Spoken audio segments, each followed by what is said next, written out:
Sony just jacked up the PS5 prices again. Not a bundle, not a promo, every single model of the PlayStation 5. A year where everything already costs much more than it ever did. Sony's answer is, hey, open your wallet, pay us even more. I'm angry and you guys should be too. So here are the new tags that you'll see at checkout. This is what's changed, the nuts and bolts, if you will. So here's a tweet out by Wario64. Shoutouts to them. It says, PlayStation 5 getting price increases in America starting tomorrow, August 21st. So if you can get a PS5, go buy it today. Go buy it today because now the regular edition of the PS5 will be $549.99. The PS5 digital edition will be $499.99. And the PS5 Pro will be $749.99. Let me repeat that for the people in the back that might not have heard that loud enough. The PlayStation 5 Pro will be $749.99. Nearly $750 for a video game console. Are you out of your mind? At that point, why don't you just save up and buy a PC? This is absurd. And let's talk about why this stings, guys. Because remember back in the day, I remember back in the day, Pepperidge Farm remembers, prices actually went down. Prices got cheaper as the generation continued. Consoles aren't supposed to do this. Consoles aren't supposed to be going up in price due to market conditions or whatever they say and blame for it, right? Consoles aren't supposed to do this. Traditionally, hardware is supposed to get cheaper over a generation. Remember price drops? That was a thing at some point. Consoles towards the end of their lifespan or the middle life would get a price drop here and then maybe another one, sometimes two. Now, it seems like they're just increasing. How is that even physically possible? Manufacturers are supposed to find cost savings, right? They're supposed to move to smaller processes. They're supposed to streamline the assembly to make it easier to make these. They're supposed to pass some of that down, some of that savings down so that people could get into the ecosystem, that more people could buy PlayStation 5s, whether they're the Pro or the digital or the base model. This is literally locking people out of being able to buy their consoles. Thank God I bought my PS5 at launch. I won't be getting a PS5 Pro at this point, at this price point. It's not worth it. I already didn't think that the upgrades were substantial enough, but this is ridiculous here, guys. And it sucks. It really sucks. And Nintendo is guilty of this as well. They just did a price increase for all of their base Switch models, their Switch OLEDs, and all that. The only thing they didn't increase was the current Switch 2 console, which that's probably coming shortly here. And for them to announce this at Gamescom, for Sony to announce this during Gamescom week, that's also kind of scummy in my opinion. Anyways, let's talk about this, guys. The real money when it comes to sound and console is your software and your services. So for example, you bring out good first-party games, which it seems like Sony themselves has been kind of slow to that this console generation. They've kind of like half-assed it, so to speak. Services, PlayStation Plus. So ideally, your games and your services, like PlayStation Plus, are what's supposed to bring you income coming in steadily. Even if the price of your console goes down, and they're doing quite the opposite. They're even raising the prices for PlayStation Plus and their video games. So everything's going up, guys. They've already benefited the moment that you buy a game, a DLC, a month of PS Plus. Maybe you buy some microtransactions in one of the live service titles that's on the consoles. Raising the cover charge to even join the party is just greed, guys. Oh, you want a PlayStation 5? We're going to raise that bad boy to $549.99, and you're going to like it. Now, I'm sure a lot of people already have their PlayStation 5s. I can't think of many people who don't have it at this point in time. We're 5 years into the life cycle of the PlayStation 5, guys. It doesn't feel like it, but we are. We're 5 years in.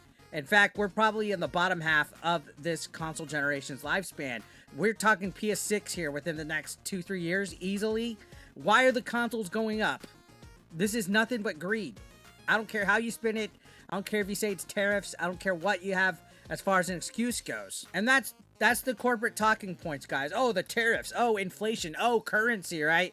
Yeah, cost exists, okay? Shipping is pricier than it used to be. It's harder to ship stuff to different countries. Currencies are fluctuating more than ever. Tariffs can squeeze the margins substantially, and I'm not pretending these factors don't exist. They do. But here's what doesn't add up, okay? This PlayStation generation, like I said, has generated record profits. They're making more money than they've ever had, okay? They're not barely scraping by. That's not what we're talking about. Not, oh, they're barely scraping by. We're talking billions in profit, guys. They're making more money than ever. Billions in profit. Profit, not revenue, all right?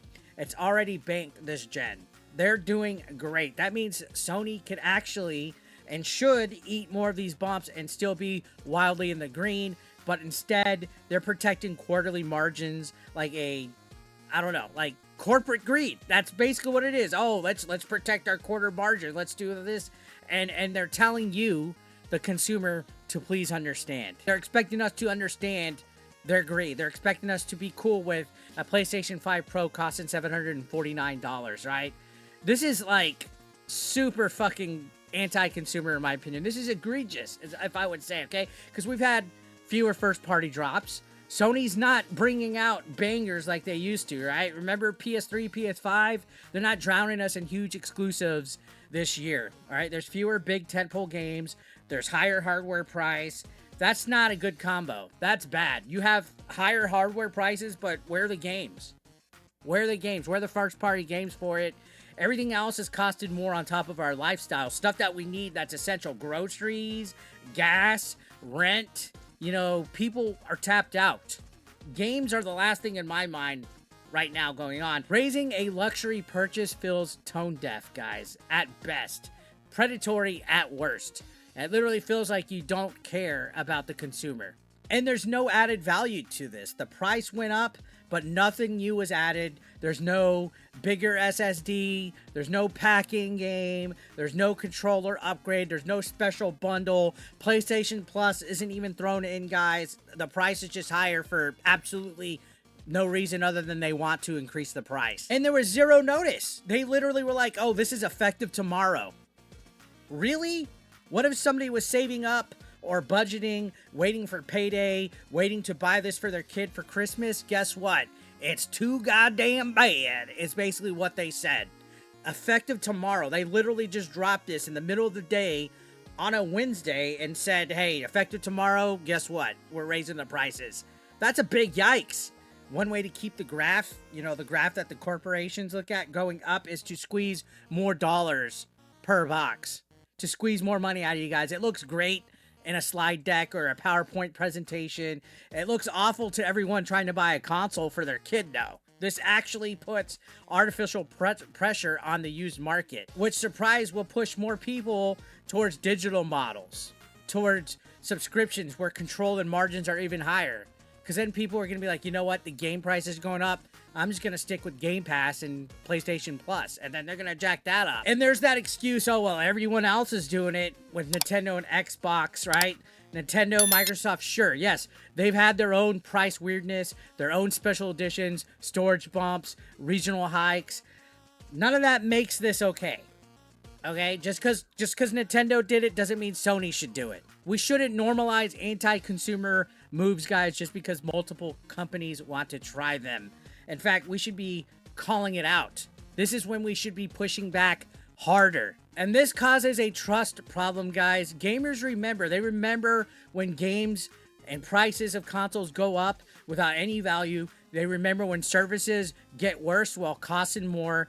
They remember when promises get walked back. They remember every time corporate greed strikes. Sure, this is a short-term financial win for Sony, but this could hurt them in the long term. It will 110% hurt them in the long term. If you condition people to expect price gouging, they disengage 110%. More folks will wait for deep sales, or they'll just buy used. They won't be buying first-party games or consoles when they're brand new. They might even skip a generation entirely. I've heard people saying they're going to skip the Switch too. Or, as I've heard a lot of people, they're going to go all in on PC. More and more people that I know are going all in on PC, whether it's a desktop, whether it's a laptop, a handheld like a Steam Deck, or people are even going back to retro. The classic is back. Some might just get out of gaming completely and play less. They might be burned out. They might feel that we're just treated wrong as a consumer. So who gets hurt the most in this, guys? New buyers. Families that were saving up for the holidays or for birthdays. This adds real dollars to a tight budget because it's effective immediately. Tomorrow, right? Players that were on the fence, if you were almost there, if you were thinking about buying a PlayStation Pro, you're probably out. This probably has pushed you out completely, asking for $749.99. And then physical collectors, you know, disc model jump-in means that the more friendly consumer option out there gets pricier. And physical collectors are missing out on this as well. If the prices are increasing, not just for the consoles, but the games, it's going to nudge people towards a more digital-based type of model, which is bad for ownership, but convenient for Sony. 110%, because then the profit margins are even better for them. I'm sure there's counterpoints here, guys. People are saying, well, the Pro has a higher bill of materials. It costs more to make a Pro console because of the hardware. Well, maybe, but why are you raising the base PS5? Why are you raising the digital-only PS5? The consoles have been out since 2020, and then people are saying, oh, well, currency and tariffs vary by region, which is true, but you could communicate this a lot more transparently and give us a time period, not a 24-hour notice, like effective tomorrow, the prices are increasing. And then they also always say, oh, well, we're investing in future games. Well, show us a roadmap. Don't just show us an invoice with prices on it. Show us your plans, Sony. Show us the games that you're wanting to come out with. So here's what I would advise people to do, and I got a little list right here. Don't panic buy. Wait a week. Retailers might lag on, you know, updating their prices, or they would run promos that quietly undercut the manufactured suggested retail price. We might see some bundles from certain stores here in a minute. Maybe Walmart and GameStop would come through. Don't hold your breath, but yeah, I would say at least hunt bundles, right? If you're going to pay more, at least get a game or a controller thrown into it. If for whatever reason you don't have a PS5 at this point, or even the Xbox and the Switch, try to get a bundle. Hunt bundles. Consider getting refurbished or used from actual, like, certified, trustworthy people. Don't go secondhand. There's a lot of near mint consoles that hit the market after price hikes. Go to Amazon. Go to GameStop. You might get something refurbished for less. And then there also is the possibility of being able to price match or get cash back, combine credit card benefits, store match policies. Look them up. Open box deals. Sometimes Best Buy sells open box stuff, and every little thing like that adds up. I know it sounds like being a little cheapskate, but now we got to fight fire with fire, guys. Or vote with your wallet. You know, if this crosses your line, sit it out. If you have a problem with this, don't buy it. You still have a backlog of games. I know I have a backlog of games. It's not going anywhere. The only feedback that corporations listen to is sales data, guys. So if you vote with your wallet, it helps. Now, realistically, is everybody and their mother going to vote with their wallet? Probably not. Bigger picture here, though, is if Sony gets away with normalized mid-generation hikes like this, it becomes the new standard, and I don't like the way that's going, all right? The next gen launches high, stays high, and climbs again if this happens. So the PS6, if this is the prices for the PS5, the PS6 will probably start at $749.99 and make its way to $1,000 easily, and that's not a future that I want for this hobby. All right, the community then becomes a captive audience, and we're bound by the price of what these corporations want. So Sony, you're making more money than ever. You're making more money than ever now. The audience that you got deserves better. You have a loyal, dedicated following of Sony game players out there, and they deserve better than surprise markups or corporate buzzwords. If you want loyalty, stop squeezing every single penny out of them. Please, I don't know what you guys are doing here. If you want growth, make it easier for players to join the ecosystem. If you want more people to buy consoles, you don't do this. You don't raise the prices the way that you are. So I need to know, guys, down below, is this where you tap out of the PS5 if you don't have one? Or are you waiting for a sale? Are you going used? Or are you skipping over to PC and handheld? Drop it down in the comments down below. And if you're sick of companies hiking prices because they think that will just roll over, hit that like or hit that dislike button. Don't forget to subscribe as well. I'll see you on the next one.